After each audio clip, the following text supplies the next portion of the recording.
Welcome, everybody. Oh my goodness, TGIF. I cannot say that. It's Friday. Welcome to Business Chat, everyone. Hello. This is your place of encouragement for faith-based entrepreneurs. Hello there. I'm Coach Michelle. Over there is Coach Noelle. And we always have our Dr. Darlene. She's down on standby today. She's going to come in and do our Friday Fire for all of our new members and our membership group. So excited. You are going to get blown away this week when we bring you our guest, and we're going to talk about that in a second. But each week we come to bring you strategic insight and encouragement into what we call that inner game and that outer game of faith-based entrepreneurship. I'm so excited for what we have today, February 26th. For you. Let us know where you're joining us from. We always love to see where people come in from. Our analytics tell us we've got people all over the globe. So excited to welcome Russia, India. We bless you. We're so excited to see, and we see you. God sees you and what you're doing. So you know that we've been through the month of February. We're going to say goodbye to the topic of love. But today it's going out with a bang. I am telling you. We are talking about the love of money, and I think you guys all know it's mentioned in the Bible more times than hell. I think somebody said, God was wanting us to get a grip on money. And I found today, the Noelle, I'm going to have you introduce just a little bit how we got our speaker today. I'm so excited. I know a lot of people are excited. But this book, I thought I had kind of a handle on the love of money, and then I read this book. So tell us about our upcoming, just a little teaser before we go into announcements. Who's coming on? Who's coming on? All right.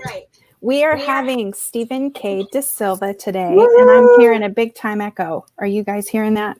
I don't hear one. Okay, good. Sephen DiSilva, and Michelle asked me to talk a little bit about how I came across this. It's probably been about 20 years ago now. I was a total financial mess, neurotic mess around money. I asked God to teach me 100% financial surrender. And that's a big, long story, a big, long journey. But Stephen's book, Money and the Prosperous Soul, was one of the first resources that God sent to me. And I've actually been weepy a lot knowing this interview was coming because my business was birthed out of it. My calling was birthed out of it. So I feel like I'm honoring one of my heroes in the faith today. And I just can't wait to spread the word. And it was so exciting to me to see, Michelle, that you had kind of the same response to the book as I did all those years ago. So good stuff. Yes. I love that. Look at you guys. That is like a key for what is coming. It's going to be powerful. It is powerful what Sephen is bringing. So that's coming up a little bit later here. First of all, we wanted to let you know that Body Marvel, our challenge that is about what God has made in your marvelous body, is postponed till April. It grew wings. It became this thing. God showed us like this. It's not about, so many times health and wellness is talked about as a means to an end. Like that's the end. It's just get healthy. This is not that. Like there is a greater purpose for what we are doing here. It's not about just becoming healthy in your body, ailments or anything that you would normally see in a health and wellness kind of challenge. So it sort of got a little bigger than we anticipated. We're going to have a lot going on that is going to really move, I think, people to see health as part of even what we're talking about today about soul prosperity. It's about your soul prospering and having that space where you have that atmosphere of grace. You have that atmosphere that can create a space for your soul to prosper, to dream, to hear God, to do what he's calling you to do. So that is what Body Marvel is kind of its aim, its end is. And once we realize that, we're like, okay, we've got a lot of things planning to do. So, but you can still sign up earlier. We're going to have that link ready probably tomorrow, right? I think Dr. Darlene, yeah, she's giving me the thumbs up. Tomorrow, the link will drop for Body Marvel. Get into Body Marvel. It is going to be amazing. So we won't stop talking about it pretty much for the month of March, and we will launch April 1st. Okay, so just wanted to give you that heads up. Also, we did launch the application for our membership. I am so excited that our membership is open. I know you guys have been asking for a very affordable way to get coaching and get community, run with people who are like-minded, who faith-based entrepreneurs who have something to offer. And so here is your link. It's an application link now. Like, we want to make sure you're a good fit. So there's a little application process in there. We want to meet with you and then see you on the other side, getting some coaching, Friday Fire and Monday coaching. So that is ready for you.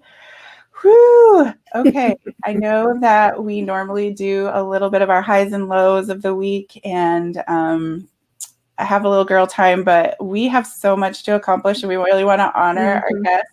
So I just want to welcome, here he comes, Dr. Sephen DiSilva. Hey, everybody. Welcome. Oh my goodness, we're so excited to have you on. Let me pull off our little Biz Chicks thing there. Something Stephen said before we went live was that he was like, oh, we'll go all over the place and I'll create all sorts of problems that you can figure out later. So it's going to be a great interview. Yes. We'll definitely make some messes today. Hey, I just want to thank you guys for having me. This is such an awesome platform for women in business. This is just wonderful. And of course, I'm new to it. And I'm like, why didn't I know about this? So I just pray this gets out across the nations, multiple nations, and that women will find a place to just find their traction. You know what I mean? To find their lane and a tribe they can run with. So you got something great going on. God bless you. Oh, thank you so much for that affirmation. Because you know what? Our course is called Road Mappers. And so you just said stay in your lane or get on your lane. That's exactly what we do. So prophetic moving already here, guys. Wow. I know. Woo. Okay. Well, Sephen, just give the audience a little background. Like, where are you? What's your life look like? Where are you hailing from? Okay. I'm in California, up in the northern end. And we're pretty much country up in here. And so it's obviously a little bit chilly. And our life looks like in the mornings, I'll get out of bed. And beside me is my wife. Her name is Donna. We've been married almost 40 years this year. Can you believe that? Congratulations. Yeah, in August will be 40 years. So I've gotten used to this little pile of blankets beside me. I don't know how she does it, but during the night she spins or twists. I don't know how it works, but all the blankets circle around her and end up in this hump. So in the morning, I have this little thin, blanket that I. She is my kind of girl. Yeah, I am hanging onto it like a death grip. And when I get out of bed, there's just this pile of like blankets, like leaves, and I just see it breathing. I know she's alive. All I can see is one kind of a toe sticking out for temperature control. Everything else is covered. It's crazy. She'll be completely asleep, and still she can wake up, or she can speak through her sleep through the pile of blankets and give me my to-do list for the day. It's really a gift. I think a superpower. So she sounds amazing. Yeah, a lot of us wives have that one. Yes, she is amazing, actually. She's the best part of my life. She's a better half for sure. So. Oh, and children? We have two beautiful sons. They did a strange thing, and they both grew up and moved away and got married. So one lives in Southern California. That's my oldest son, Corey. He's coming on 33 next week. Wow. And and he's married to a beautiful daughter now, and her name's Colleen. And they don't have children yet, but they're talking about it. It's getting close. I can tell. They're winding up. My younger son is also married to a beautiful woman named Autumn, and they live in Michigan. And they have our first grandbaby. His name is Theodore James, and he is just the most delightful little person. I'm like, wow. We all probably start like this, and then we do whatever later. But right now, he is the most precious little thing. Being a grandpa is truly the best part of my life so far. I keep hearing that. Yeah. I mean, I loved being a parent, and we just had a blast. now I'm like, oh my gosh, what kind of trouble can I get in with this little guy? It's probably why send Tim him right moved to back. Michigan. Yeah, let's get away from this troublemaker dad. Oh, that's awesome. Well, welcome from California. And I'll have to say, like, yeah, you don't know cold till you come to Minnesota. So, but we're having a heat wave. I think it's going to be 40 today. So we'll take it. Wow, that's shorts and t-shirt weather there. It is actually for us. You will see people jogging in shorts, no doubt. So yes, thank you for that introduction. We're so excited to have you here. And I know before we came on live, we talked kind of about some things we want to discuss, but we're like, there is so much. There's such a mountain here. But we are speaking to entrepreneurs. And so we just wanted to start with just launching into like what made you write this book? Like, where did it come from? Wow.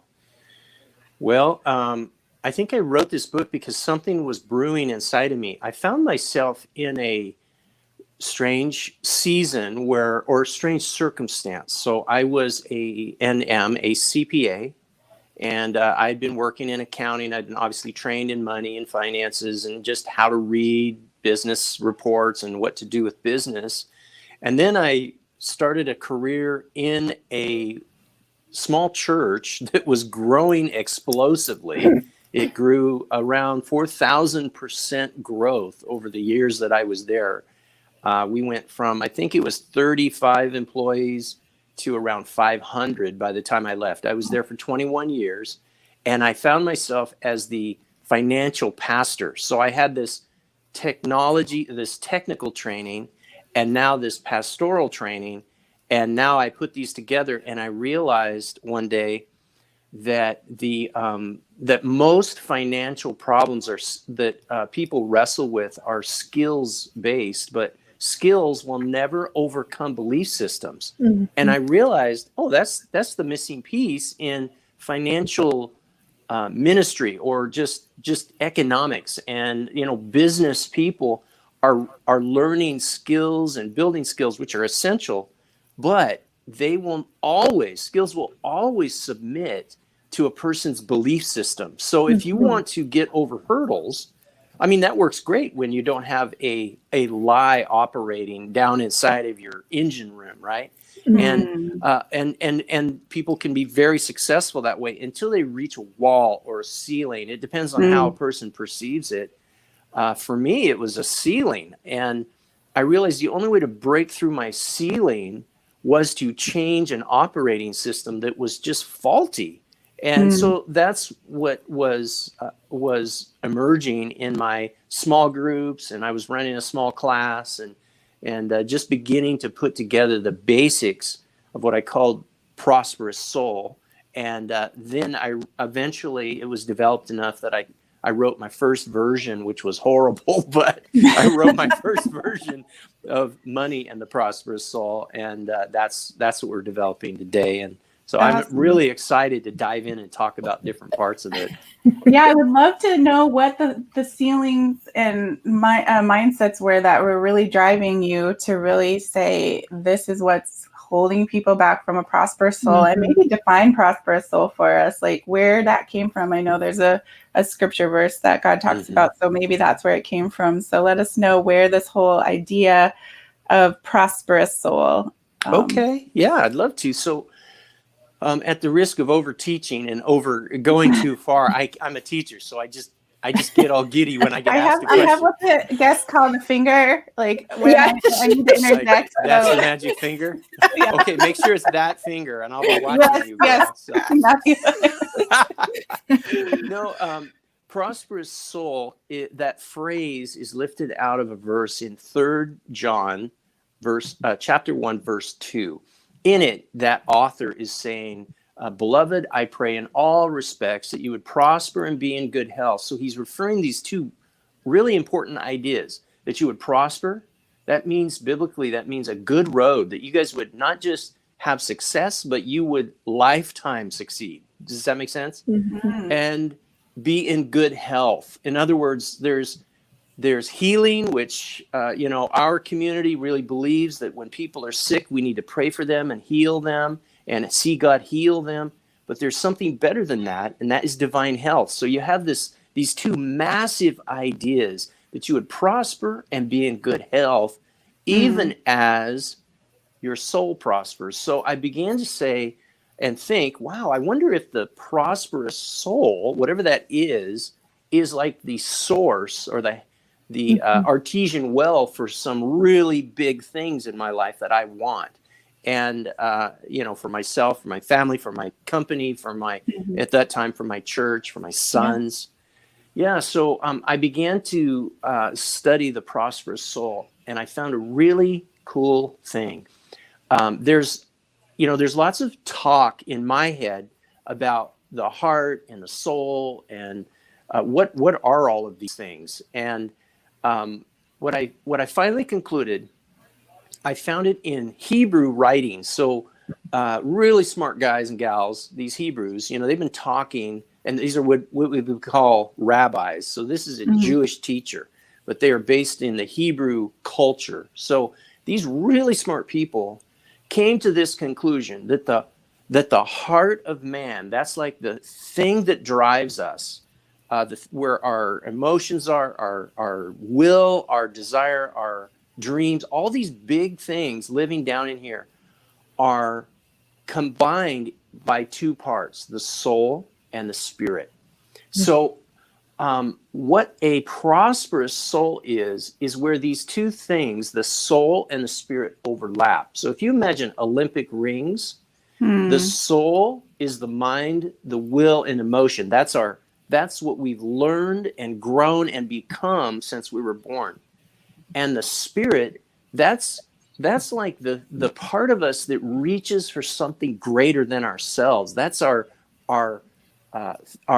I like to call it an empty glove that reaches to someone greater than us or something greater than us. And because of that, we follow a virtue, a idea, in my case, a God in heaven who says something and says that he's better than me and he loves me. Because of that, it gives me a grounding. So the soul and the spirit, two circles, if we overlap those, you'll see that little area in the middle of two Olympic rings. That's what I call a prosperous soul. It's a soul that is in alignment and overlapping this something greater idea. Wow. So what do you see happen in the people you've worked with over the years when they hit that space? Oh, my word. Well, I have to admit, my first student was me, because I was like, why am I not breaking through? So I have my stories, you know what I mean? And then as I began to talk about it and put it into terms that others could capture, what we found is we just found people's lives changed. What it does is, I think what John was revealing to us in that verse, 3 John 1 verse 2, is that you can prosper and be in good health even as your soul prospers. If your soul isn't prospering, here's that overlap. If that soul isn't submitted to something greater that is healthy and good, people can commit to all sorts of things, but when that happens, we gain capacity. It's like we can now carry whatever comes to us. And this is what people began to share back to me is, I used to have a limit. My ceiling used to be here, and now I'm not sure where it is because the ceiling is gone and I'm able to grow. And if they find a new ceiling, they have to work through their capacity again. What's happening? I have a description of a blender without a lid, and this is how I teach people about our hearts, right? Everything we believe is like a blender in our heart. It's a blender, but there's no lid on it. I think God played a joke on us. And so, if my lid is level 1 or button number 1 on the blender, then I can go as fast, I can be blessed, I can increase, I can grow my company as high as that level. And after that, stuff starts coming out of me, out of my blender that it isn't what people want to see. It's what we try to hide. We try to, wipe it off the wall before somebody finds us. And when that is happening, the only thing you can do is either retreat from your progress or grow your capacity. And that's what we were talking about, is growing your capacity in your prosperous soul. As that overlap grows bigger, so to speak, it's like the capacity of my blender gets larger, and now I can make it to level 2 before yucky stuff starts coming out. Until I start splattering people. Yeah. Well, and talk about too, I know sometimes we hit those limits. We can start, and you talk about the retreat. You talk about in your book, Money in the Prosperous Soul, how we go into this phase called toil. And I want to talk about that because I feel like so many entrepreneurs, we get through those first stages where we're like, okay, Yes. I know what God wants us to do. I know my identity, this kind of things we walk people through in our roadmapper process. I know my resources. I can see what's in my hand. I can put that together with God. And then we start walking outside of what I call grace, the harnessing grace, and we move right into toil, and we start like grinding it out. And so I love how you talk about toil in your book. Walk us through a little bit about how that goes. Yeah, well, yeah, the toil subject is that this particular dent in my forehead where I hit the wall. I think that what you're describing is right, that people gather their assets, their strength, their power, their gifting, their talents. We gather these things as business people, and we're strong in that, and so off we go. But you said a particularly powerful thing, Michelle. You used the word grace. I think grace helps us carry. It's like I don't know, but I see it like grace lifts some of the burden off of our shoulders, and that grace makes us, we feel invincible. And it is, exactly. It's lift off when you see people get it. Yeah, you get that. I miss those days when I felt that way. But yeah, you just feel so powerful, and I love that, and I just bless that in everyone doing that thing. But I do think that there is an enemy strategy, and he hates our guts, and the reason is because he's been cast away from heaven. He's orphaned. So we have this foe who is an orphan spirit, right? He's fatherless. He is abandoned. He is rejected because he's so toxic, and because of that, he's trying to get us to be like him. Actually, remember, Lucifer wanted to be like God, and when that failed, he was thrown to the earth. Say, hey, get out of here! You can't be in heaven doing that. So now he's down on earth like a lion, looking around, trying to find people in his image. And so he's an orphan mindset that is chasing and pursuing us. And so first thing that rascal is going to try to do is get us to stumble or fail in, just our decision making. There's this idea of liberty and freedom. Freedom is an escape, but liberty is the thing that keeps us free. So the devil is going to try to keep us from staying free. So we'll make decisions. See, freedom gives us choices. And when you get out there and have a ton of choices, and some of them are just not good for us, others are awesome for us. And when we start making bad choices that are toxic onboards, we pull these into our lives. That's the first strategy of the enemy, is to get us to poison ourselves. And that's where I'm referring to what I see are people, big debt decisions, reflexive or like compulsive purchasing, gambling, addictions. It's just all the nasties, and frankly, we all struggle with them. They're all out there. It's not, I'm not here saying those people are bad. I'm saying, that's what the enemy is doing to us. And I think for an entrepreneur to know that it's coming at you as you're building your business is like, putting on that helmet of salvation, like, know that this is going to come at you as you go through levels in your business and then you're climbing, that these temptations to make toxic decisions or worldly decisions or listen to worldly advice where around these things where our soul is trying to prosper and the enemy is trying to take us back into toil. This is amazing. What you just said is powerful. Putting on our helmet and gearing up, prepared for that kind of onslaught, the toxic ideas. is what happens is we become capable at that, and we become aware of that enemy strategy. So he does a strategy number 2, and that is toil. And when what toil does is wear us down. He will add things to us that aren't toxic particularly, but they just exhaust us. They're outside of our Grace. gifting. Yeah, out of our grace. Thank you. And when you get into toil, I'm not talking about long, hard days. I'm a farm boy, so I grew up, I get long, hard days, but we are engineered for a rest. That sabbatical pattern is really important for all your entrepreneurs. We are designed to have a downtime. We can work like maniacs all week long, and I think we should. I love it. I do.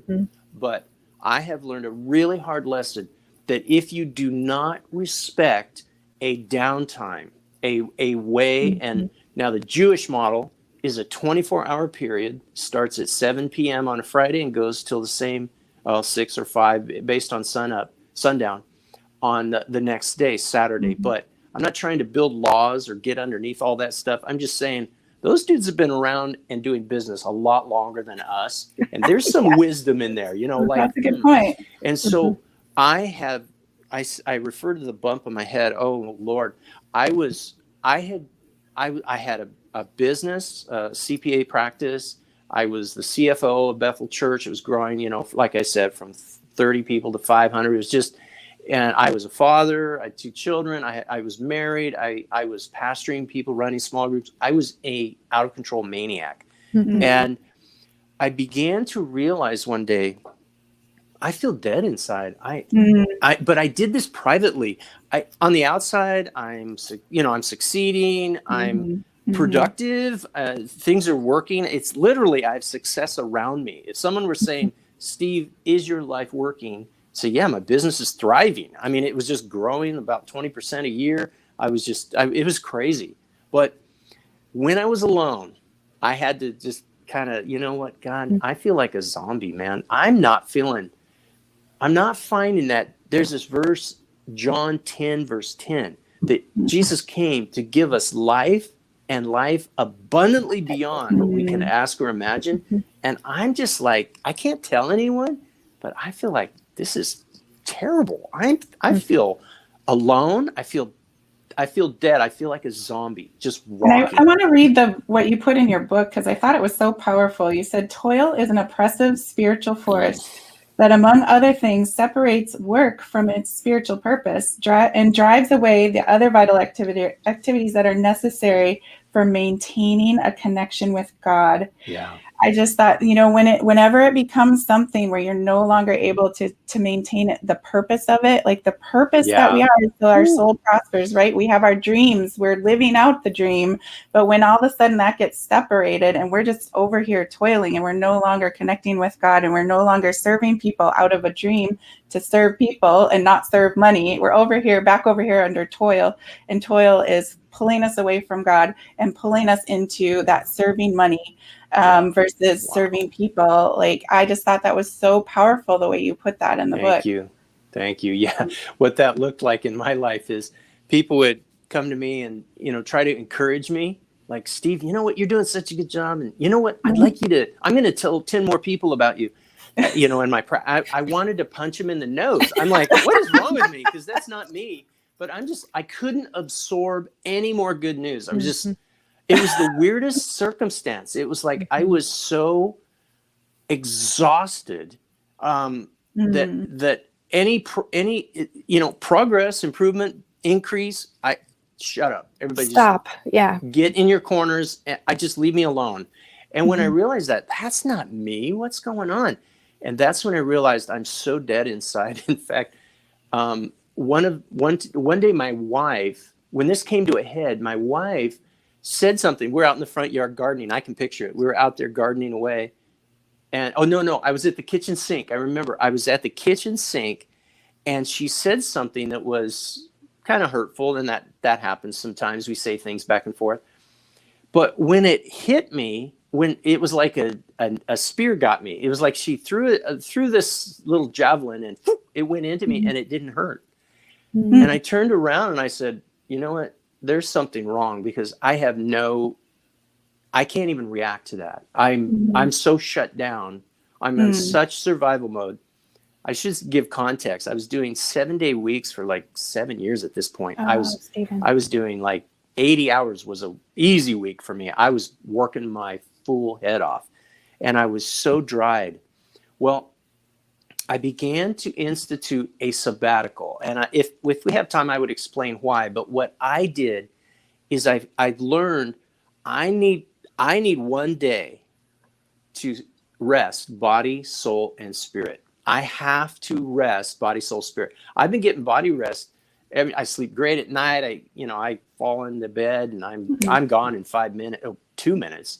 Sleep 8 hours, 9 hours, no problem. So my body was resting, but my soul and my spirit were not. So I had to learn how to kind of refill my tank. Yeah, and Stephen, can you explain that too in just a way of the wrestling process? Because I know we kind of talked about, you gave a great definition in Jacob, how Jacob was kind of where you are, where he was like toiling and toiling for his dear Rebecca. I mean, we all have our dear Rebecca. That's our dream. I like that.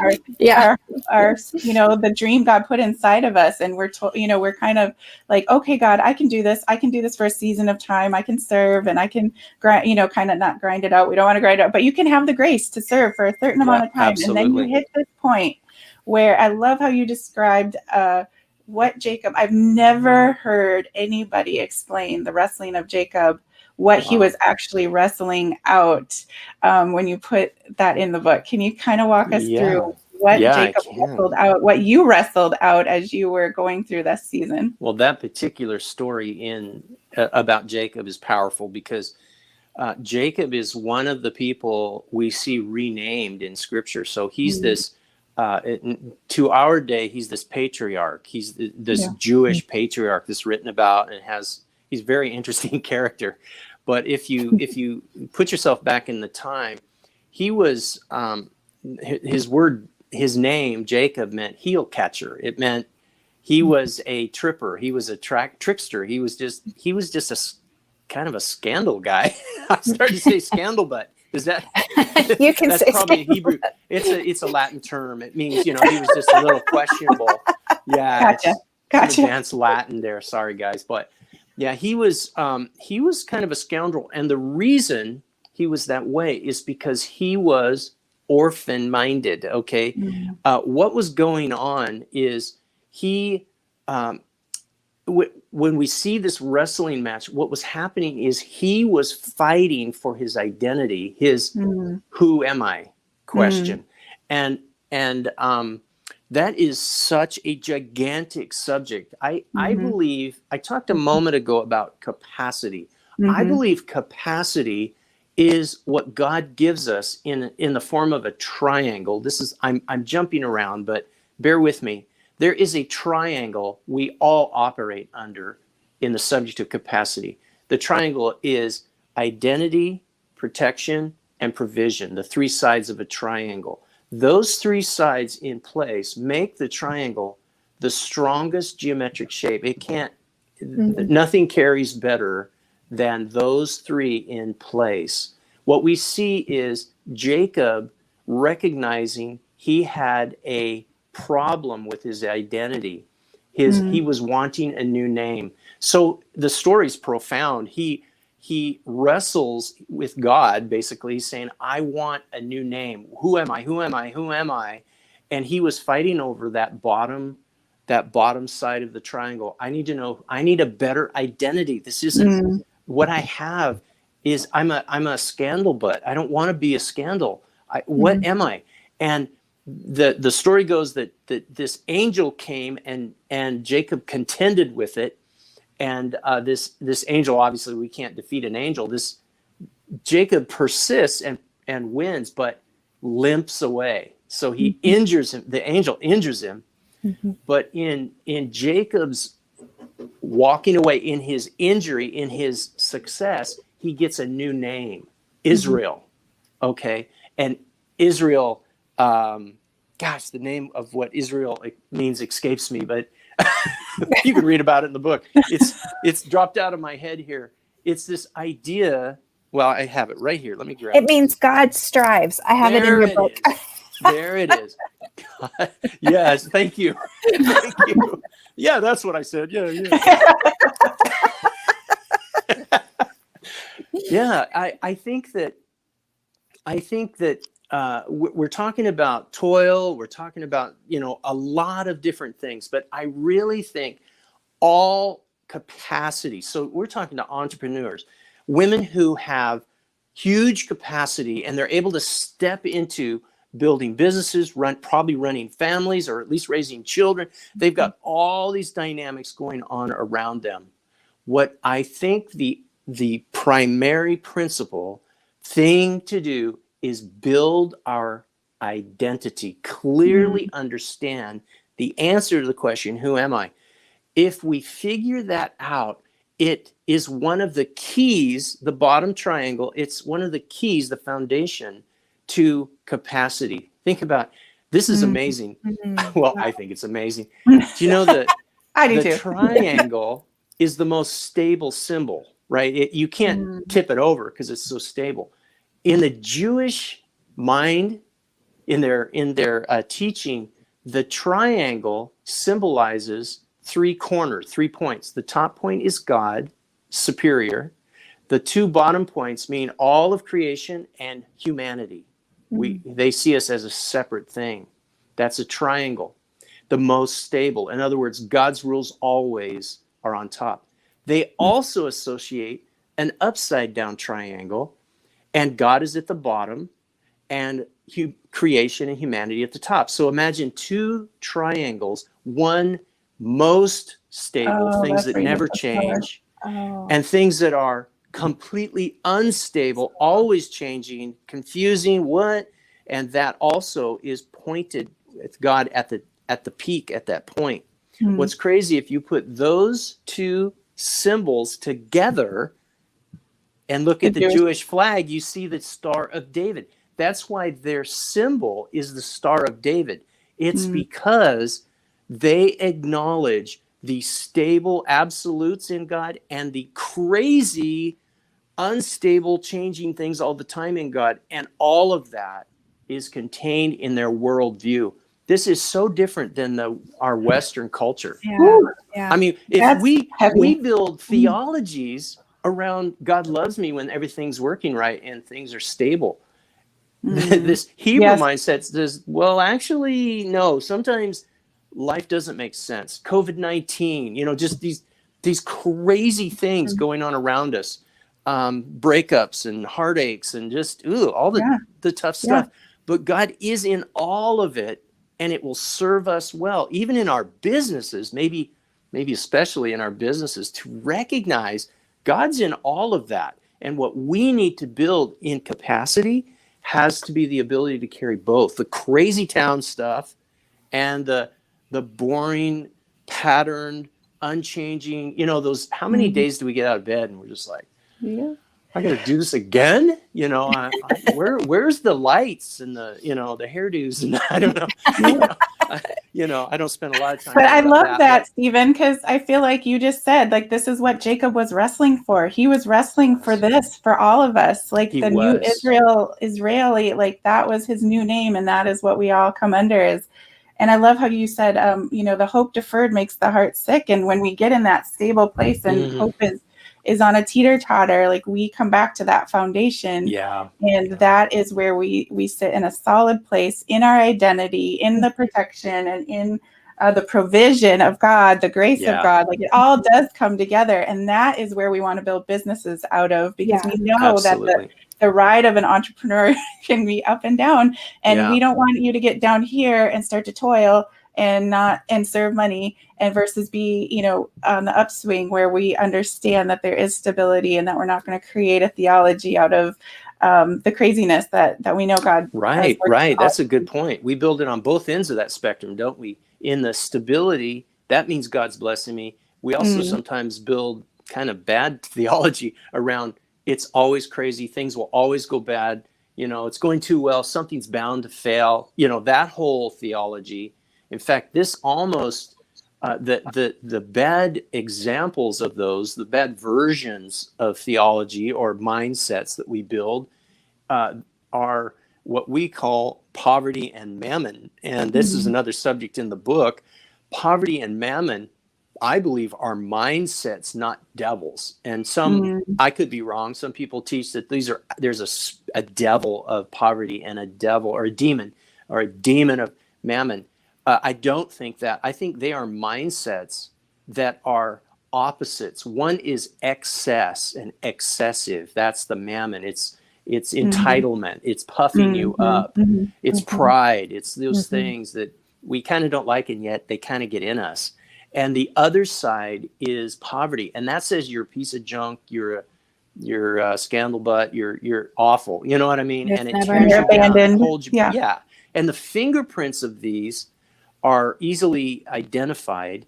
But I would say this: these two things are not exclusively in me, one or the other. They work like a team. I think that they're twins, like puppet twins. And the puppet master is the orphan spirit. Spirit has these strings that animate these things.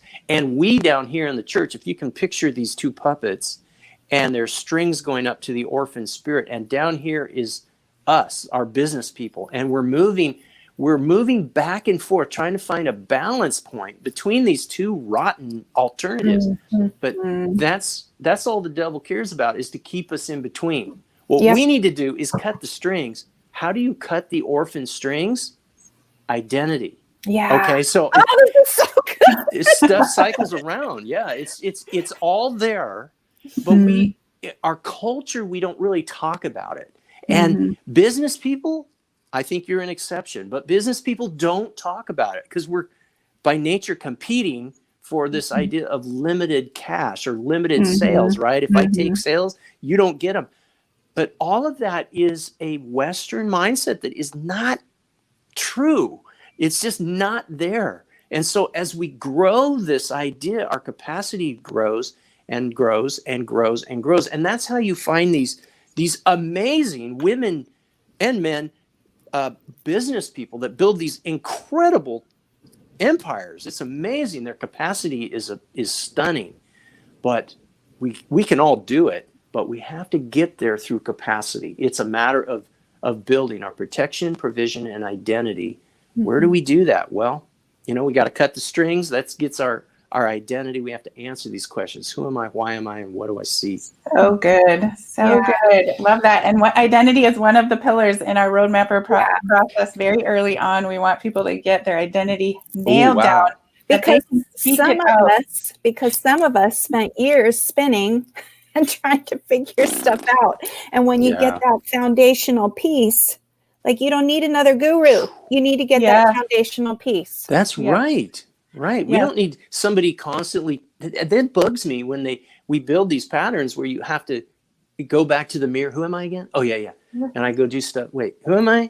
Go back to the mirror. I forgot what I looked like. It's like, that's not a sustainable reality. That's not, that's not what a champion looks like. I love it when I talk to someone and they're rare, but when you find someone who's really comfortable in who they are, they're comfortable in their own skin. I have a friend that is this way, and it's just hilarious talking to this person because he's like, no, they know who they are. Yeah, and he's not like denying any of his warts and goofy things. He's like, no, I need to work on that stuff. But he's not. He's comfortable in her own skin. I've seen women. I think my wife is one, comfortable in her own skin. She just, no, this is who I am. This really was a threat to me in our marriage because, hey, I have to grow up. I can't be this little weirdo boy that's trying to be married to an actual woman. I have to grow up and be a man. So I love your honesty. Well, a lot of my growth is the fact that, I'm just not to my advantage, to my credit, I am not willing to live false. I just won't live a fake life. Yeah. Now I may not be where, I'm even today, I'm not where I want to be, But because I had this person in my life who was just kind of like, hey, you got a wart or booger in your nose. You need to fix that. You know, she's just telling me straight, you need to work on that. And I'm like, oh, you're right. That does stink. Well, she is a good woman, man. She has pushed you, and I honor her because this book was amazing, and what's coming out of your life is amazing. And so, yeah, we honor Mrs. DiSilva as well. So give her our greetings and our love. I will. I just want to thank you so much, Stephen. I know we are wrapping up here because we're going to go into our roadmap, our monthly membership group, Friday Fire, and Stephen has a special group for entrepreneurs, or he has a special kind of, I don't know, I'm not going to give the secret away, but we're going to work with our entrepreneurs. We're going to drop a surprise for you in there, some fire. He's going to be working with you just for a few minutes. We're going to get some fire in there. So those of you who are in our monthly membership, get ready.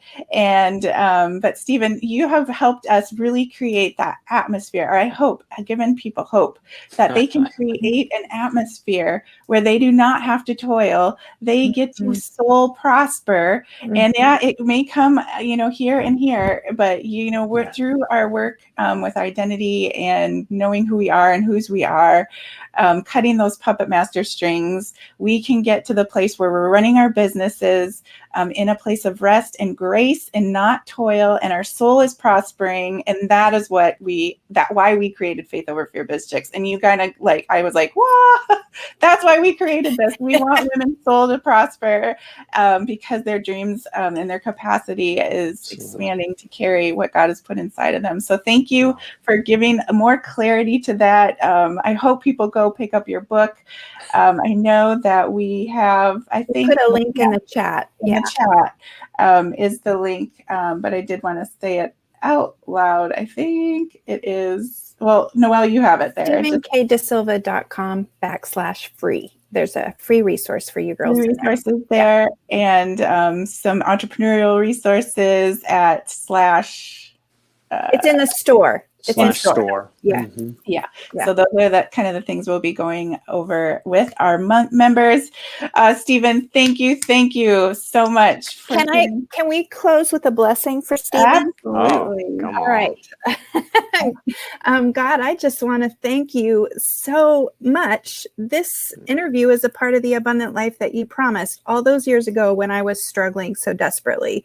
And you brought Sephen DiSilva and his book into my life. And God, I just want to honor him today. I pray that you would bring women to this broadcast to spread the word about what he is doing and the impact he's making in the world. And God, I've been praying for something specific to bless him with it, that he would walk away from this show knowing that you met with him and that you did something because of our gratitude for him. So God, what I want to pray is, he just mentioned a minute ago that he's not where he wants to be yet. So Father, what I pray is that in the next week, I'm praying concrete, God. I want him to know that this blessing came because we are so grateful for his time.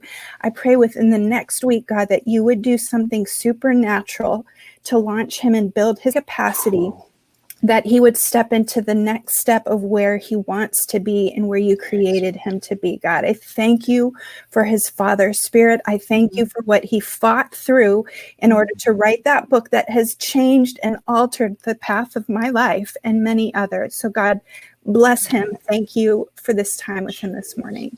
Wow. Amen. Wow. Amen. Thank you so much. Thank you.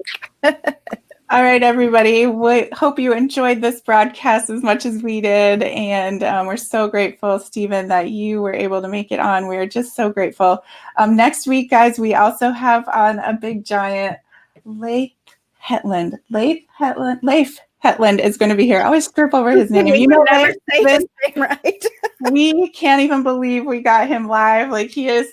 I can't, we just keep telling you guys this. Nobody has ever said no to our broadcast. We can't believe God's doing something. God's up to something. Yeah. We're just kind of along for the ride. And so next week, come back. We're going to have another giant on with us. But Stephen, thank you so much again. And we will see everybody over in Friday Fire. And happy Friday, everyone.